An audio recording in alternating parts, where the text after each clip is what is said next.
Hindi pa paano, hindi pa ako maganda. Uwi na doon. Pose of your cheeks. Time out lang po. Magtitimpla muna ako ng gatas. Wait lang.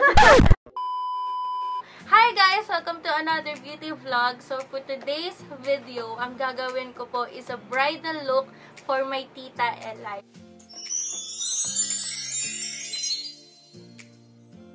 So tatawagin ko na po yung guest natin for today. It is Tita Ella!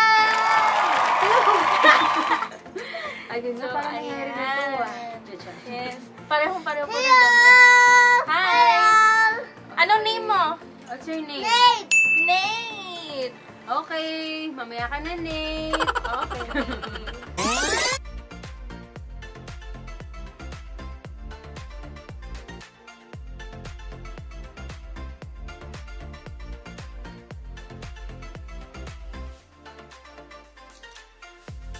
Yung unang-unang ginagawa ko po is kailangan sanitize nyo yung hands nyo before kayo humawak ng face ng clients nyo. Importante po yun para makita ng client na malinis kayo.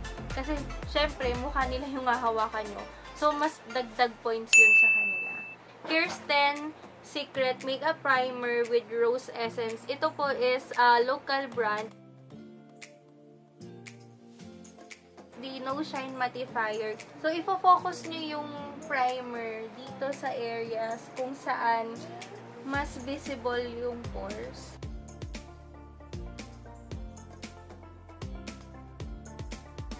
Diba, yes. So, bakit ka ba dito, ano yung nagtulak sa'yo or bakit ka na-inspire maging makeup artist? Nag-start siya nung third year high school ako. Diba? Ang aga. Third year high school po ako. JS prom. Ayaw ko po kasi yung nakita ko yung makeup na maputi sa akin, na sobrang kapalumi. Nagbabili ako kay Papa. Compact na siya, set. Na may powder na may eyeshadow na, lipstick, ganyan. Pinakaunang makeup ko, yung eyeshadow na yun, ganon. So, ayan, nilagay ko dyan. So, yun. Yun yung unang pinabili ko kay Papa. 500 ata yung ganun set.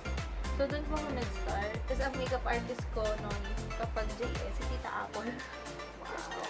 So, Gladys, tell us about your very first client. Sino ba yung unang-unang kliyente mo? Ang pinakaunang client ko po, na talagang may payment, si Janina. Ka-churchmate po namin. Okay. Hi, Ninay. Ayun, 18th birthday niya po. Nagulat ako na nagtiwala siya sa akin. Ayun, siya po yung pinakaunang kliyente ko. Way back, 2017 or 2016 ata. Sino ka makaka-gimot ng unang kliyente mo?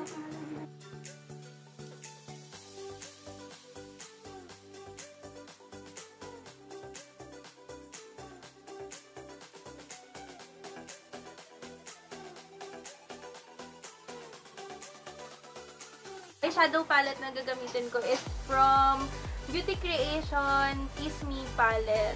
So, ilalagay ko in the description box below kung saan ko siya nabili. So, ito yung colors niya. So, para transition shade is gagamitin kong itong Blissful. Then, pag may client ka, gano'n ka? Kapag may client ko. Pag actual na, pag minimake pa mo sila na doon po ako na-amaze kasi latest na makeup gig, nasa 18 po sila. 18 o 16 na heads. Girls and boys po yun with the bride and with the groom. So, pero ano oras kayo nag-start? Nag-start po kami ng 7 a.m. Nag-start po. Thank you, Lord, kasi talagang for 4.5 hours natapos namin yung ganong kadaming heads. Kaya talaga, grabe, Lord. Thank you po. So, may follow-up question ako. Siyempre, pag ganyan na pupunta kayo ng hotel, pupunta kayo ng kung saan man yung location ng gig mo, Nung una ba natakot ka? Kasi yung trend ngayon na parang load ka ng YouTube, or parang may magaling na makeup artist na gusto mo siya, tapos parang ibubook mo siya. May takot ba? Ikaw naramdaman? Or hindi naman? Hindi naman, carry naman. Pero meron po kasi talaga kung unang mga clients na hindi ko talaga kilala. And parang first time po namin na walang kasamang make-up na taga-church. So medyo kinabahan kami, tapos parang medyo social pa, gano'n. Kasi first time magpupunta ng hotel, ganun kaganda, yung mga gano'n. So, yun po, natakot din ako. Pero nakakatuwa po, basta ka meron po kung kasamang kilala o yung isa sa team ko, carry naman ako. So, yun guys, siguro makakatulong din kung halimbawa updated din yung Facebook, IG, or yung YouTube nyo. Siguro kailangan pinopost nyo din yung contact details nyo, pinopost nyo yung mga clients nyo, or yung mga ginagawa nyong makeup. So, yan yung shade.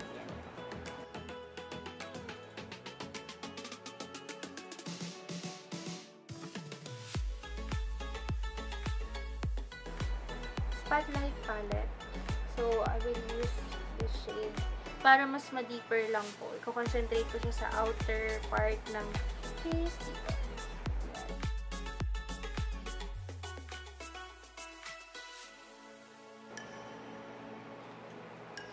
Gusto ko lang maglagay ng medyo brown. So, gagamitin ko to Ulta Contour Kit. So, yan. Itong gold bronzer.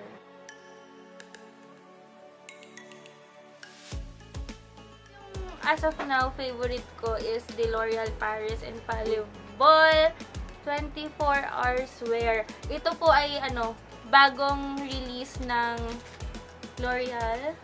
Maganda rin yung coverage. And perfect siyang gamitin for mga bride, ganyan. Kasi ang fresh lang ng look. So, gagamit ako ng sponge. And then dab.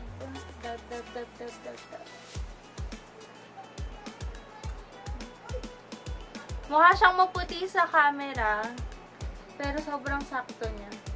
Siguro dahil sa ilaw yan.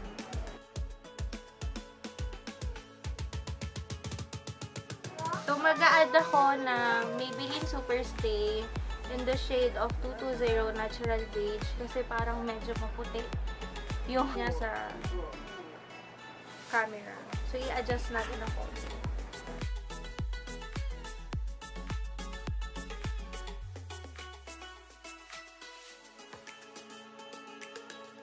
Concealer, I will use the Fit Me Concealer in the shade Light.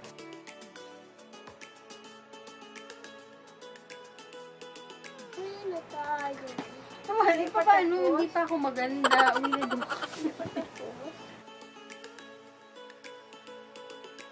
Translucent extra coverage. Ito naman po gagamitin ko sa pag-bake ng kanyang face.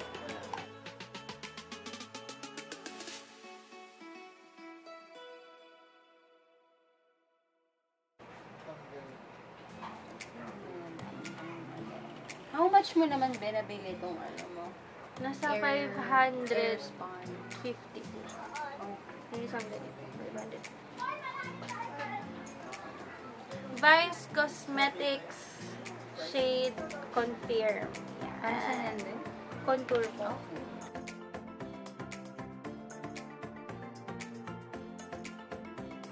Sa totoo lang mga mom siya, before, nung wala pa akong anak, sobrang brand conscious ako.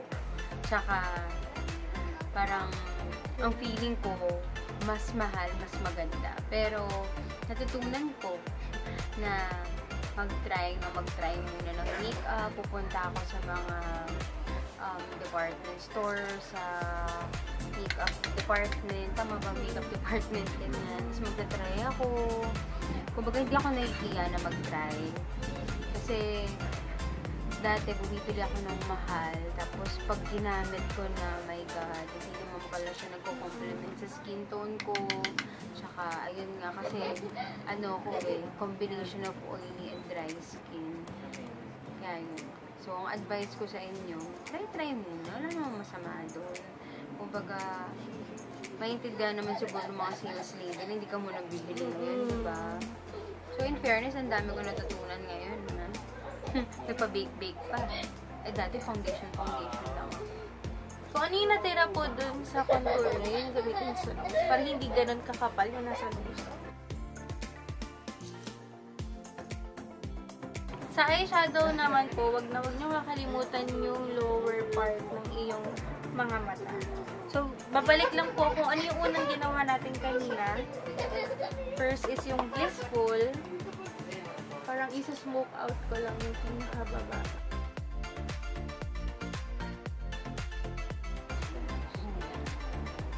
Eyeshadow stick. Shade Aquamatic Black. Yung walang shade. Then later,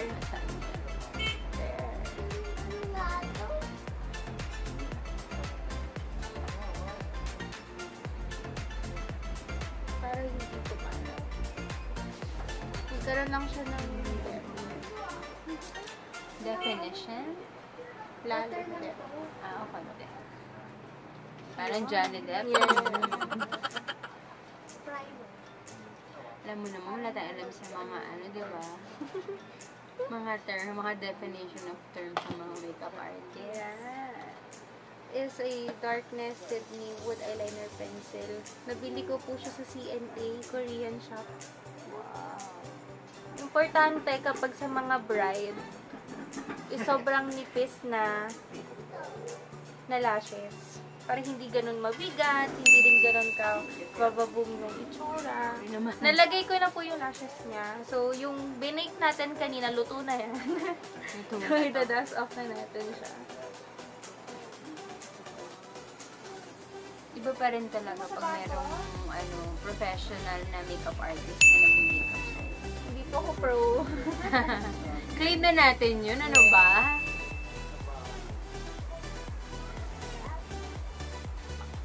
Actually, nakakatuwa itong mga magkakapatid na to. Bakit? Kasi silang tatlong magkakapatid, iba-iba yung mga talents nila. Si Gladys, she's into makeup, tapos she loves dancing. Si Knight naman, yung sumunod sa kanya, is into arts naman. So, ang galing niya sa mga drawing, sketch, ganyan. Tapos, syempre, kakalimutan ba natin si Shiny Pig? Shiny Pig. Yung mahilig sa baboy, yung bunso ng kapatid. Yun naman, mahilig siya naman sa mga shoes, mahilig siyang pumorma. Alam mo yun, very siya, pag nakita mo siya, influencer. Yes. Silang lahat, silang magkakapatid. Ano ba yung lahi nito?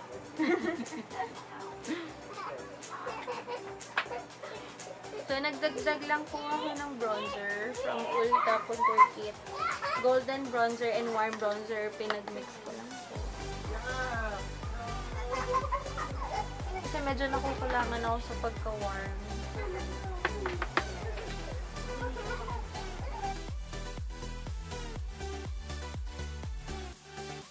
Device Cosmetics again in the shade of Applauded. Nalagay ko lang po siya sa apples of cheeks.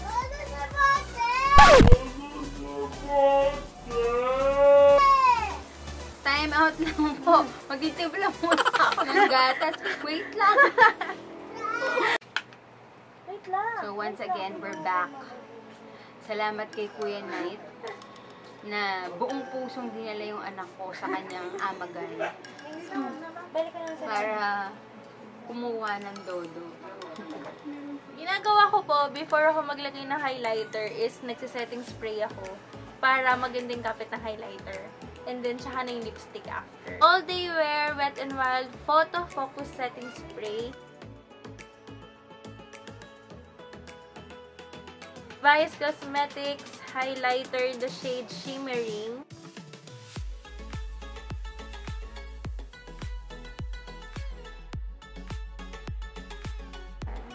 Maganda yung combination ng Vice and this Milani. This is the strobe light shade of glowing rayon 9. Yeah. Wet n Wild lip liner. Okay. Flirty kiss.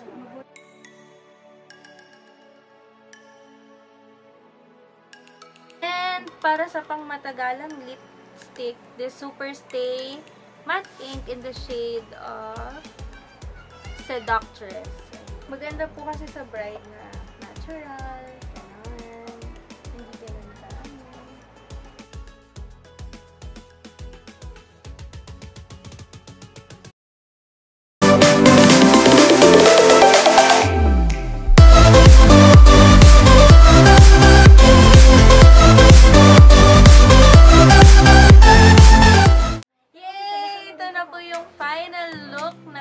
Bridal makeup.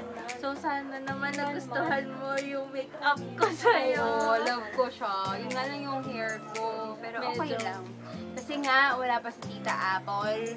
We work kasi siya today. So, sayang naman. I hope that you like this video. Please hit the like button, subscribe to my channel,